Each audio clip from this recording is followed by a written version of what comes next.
And he actually seemed to believe when he was asked that Hamas will lay down its arms over if something is negotiated, which troubles me because I've met with Hamas. They're not laying down their arms.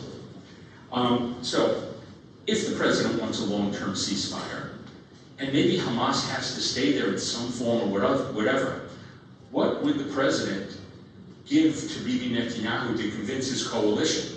Could it be Saudi normalization? Could it be a green light to hit the Iranian nuclear program? These are conjectures, but Netanyahu also thinks of his political interests about what he's going to do with the hostages, what he's going to do with Gaza. It is complex of what it is, and it's kept close to the vest. I will tell you that Ron Derma, who's doing the hostage negotiations for Israel, seemingly, and it's been publicly reported, was in a heated fight with Adam Bowler over this.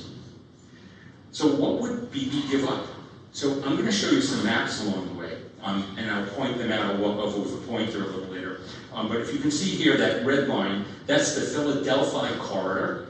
It's, say, 9 miles long. That's from Egypt into Gaza. That's where all the, or vast majority of the Palestinian Hamas weapons came through. Israel's controlling it now. It's part of the agreements to leave it. Israel says we're not leaving it, even though it said it in the last agreement that that's what they're supposed to do. Will the Trump administration pressure Israel to do that for a long-term ceasefire? If Israel needs to go back, and I feel unfortunately confident in this opinion, sooner or later Israel will have to go back if Hamas is still there in any form. It's going to need the president on their side. And again, the president doesn't like long wars of attrition. And if they don't move a significant amount of the Palestinian population out of Gaza, Israel's going to have to operate week in, week out, month in, month out, year in, year out, like they do in Judea and Samaria in the West Bank, going in every night, extracting terrorists, basically keeping the lid on an explosion again like October 7th. I don't believe the president likes those type of situations, but that would be the situation if a significant amount of the Palestinian population doesn't move, or Israel can't go in there and truly do what it needs on a military level to get rid of Hamas, not just as a governing authority, but as a military armed authority.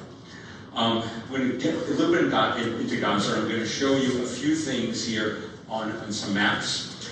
This is me, I showed just the last time with Golani. I was at the Netzarim crossing. The Netzarim crossing, I'm going to show you a picture of it. So, I'm just going to grab this out of here. Okay, can you still hear me? Okay. So, this is the southern half of Gaza. Whoops, sorry. This is the southern half of Gaza. This is the Philadelphia corridor down here. Up here is the Netzarim crossing. 2/3 of Gaza is up over here. Almost all of the settlements are in the Gaza envelope all around, not on the ocean side, but all around over here. That northern part, where Israel was part of the agreement, let the hundreds of thousands of Gazans return to the north with Hamas fighters coming with them, is going to need to be move the population again if Israel is going to do anything. Even, and how many more soldiers are going to die, how many more civilians are going to die, because they're going to have to do this all again because of trying to save every single hostage life. Israel, just as an aside, will want to save every single hostage life because it's part of Israeli unity, cohesion. Everybody puts their kids into harm's way. It is something that tears at the soul of Israel. I talked to the soldiers in the field. I've been vetted 6 times. They feel, especially the civilians that were taken, that they failed. So it's a damaged society in getting the hostages back. But they know, on the other hand, that might mean Hamas has to stay longer. It's a Sophie's choice. It's terribly difficult. So I said to you that here's Gaza, here's the whole part of Gaza, but most of the kibbutzim around the Gaza envelope are in the north. So the north is the part that is going to have the citizens leave, and that's the ones they just let back in since December. The iconic pictures of the Vivas family, which everybody who watches the news knows about, I think that changed everything. I think what Israel's going to accept I got a note today from somebody I know happens to be of the left, and he's saying his Israeli relatives are saying, after the Beavis thing, we just know we can't live next to terrorists anymore. There's nothing that the left used to say, or other people who are looking for compromise say. The Beavis thing, I think, was the final nail in the straw for this generation of Israelis, young and old, that they cannot accept certain things. And living next to a terrorist entity, whether in the north, in Lebanon, which we'll talk about, or in the south, is too much. So for Israel, what is the bottom line? The bottom line is no Hamas, military governing, all the hostages back. What's Hamas? Hamas, they just want to survive and come back to fight another day. And it's okay with Hamas not to be part of the, this is where, by those Witkoff words I was saying before, when they say they won't be part of the governing part, that's not enough. They have to be disarmed.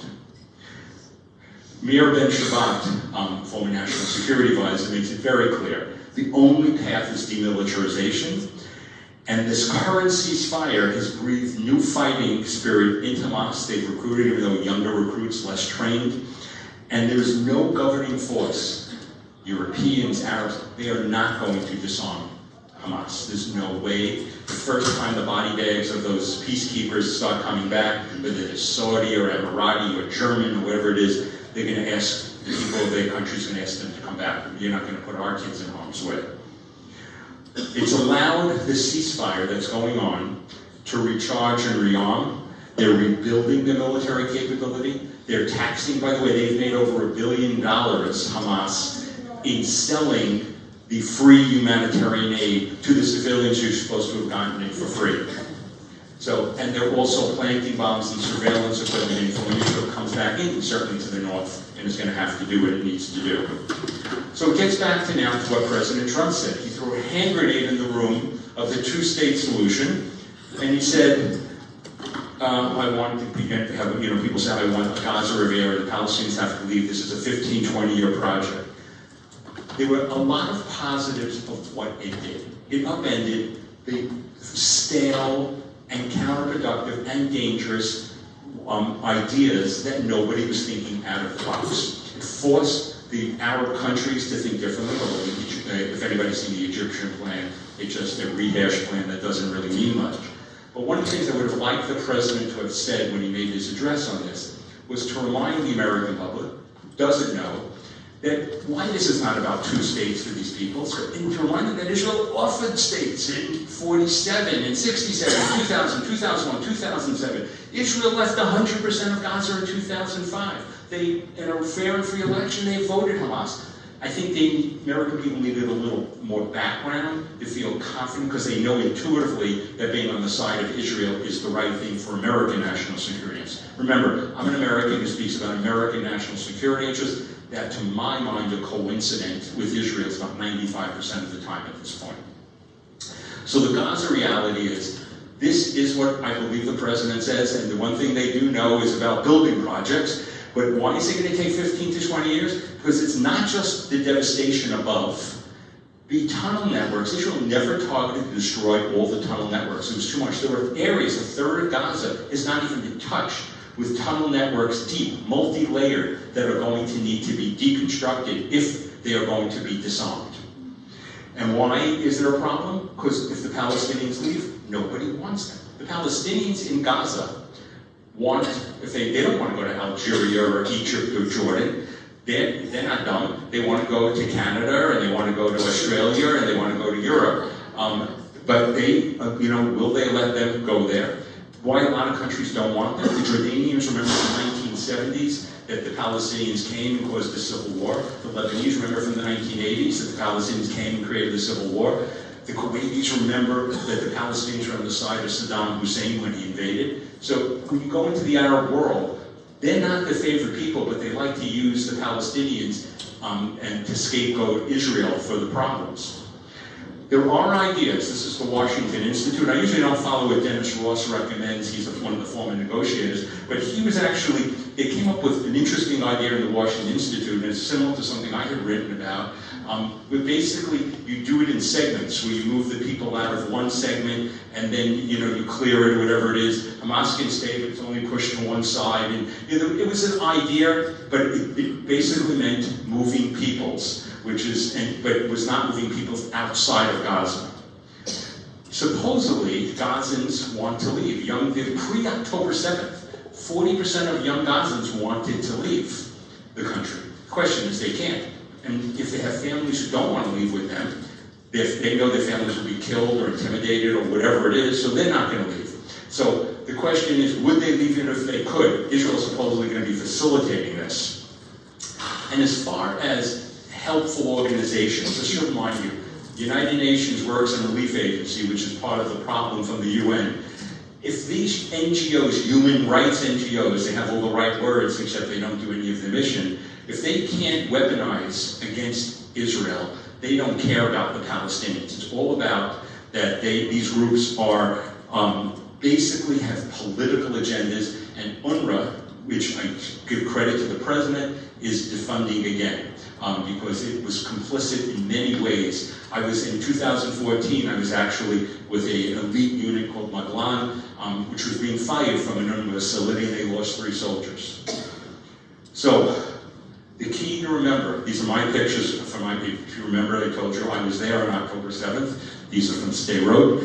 Hamas has said they're going to do this, in their words, again and again and again. And that's why, even though Ehud Omer a couple of weeks ago showed the piece of paper he showed in 2007 when he was prime minister of offering a 2-state solution, which was rejected. Actually, it was never rejected by Mahmoud Abbas, the PA president. It was never even responded to. And so nobody's talking about 2 states. There's not even the hard, I listened to Yair Golan, who's head of the new Labor Meretz Party, and he said, eventually that's where we'll have to go. But there's nobody saying that it's anything maybe in our lifetimes. Which brings us to the West Bank, Judea and Samaria. I had written a while ago, before it was even on the map, because I had been embedded with troops there, that this place was going to blow up. Israel recently captured the Hamas plans to attack the communities on the seam line. So the seam line, this is the seam line, that green line, and when you look here, where the seam line is along here, it's over here 8 to 9 miles from the seam line communities, Kalkilia, Tulkram, to the Mediterranean Sea. It is in a stone's throw from 80% of where all Israelis live in the greater Tel Aviv area. And I was there, and I'll just show you a couple of pictures, with the Panther Battalion, cool battalion name. Why was it cool? Because it was a combat unit with female combat soldiers, and the men told me they are tougher than they are. This is Kalkilia, another town there. Tulkram is 100% Hamas. Kalkilia is hanging on by a thread. The Palestinian Authority, you hear people saying, well, maybe Palestinian Authority, we hear the Arab plan, the Egypt plan, the Europeans, Palestinian Authority is going to go in and take over Gaza from Hamas. That's our answer. Palestinian Authority was supposed to, and they actually tried to go into Jenin in the West Bank. They couldn't even take over Jenin. They left in failure. So when people talk about the Palestinian Authority, they're corrupt. They're just inept, incapable, unwilling to do what they need to do. And as far as, basically they are a counterfactual machine, they lie a lot. Their pay-for-slave program, you guys know what this is? Where they spend $300 million a year, which usually is fungible from American money and European money, where they incentivize terrorism by paying terrorists, either their families or them who are in jail. The more money, the more Jews they kill, the more they get. It's called pay for slay. He promised he was going to stop it, and then in Arabic he said at a Fatah Revolutionary Council, just know, Fatah is the party, Palestinian Liberation Organization, PLO, is the bigger body, of which Fatah is the biggest part. The Palestinian Authority is the governing part. They're all led by Mahmoud Abbas. So, there's not much of a difference, but there are. So the pay for slay is not even done. I wanted to spend the most time, at least with Gaza, with the West Bank. plenty there, Lebanon. You know, the ceasefire ended. What's going to happen? There's a new, so for years before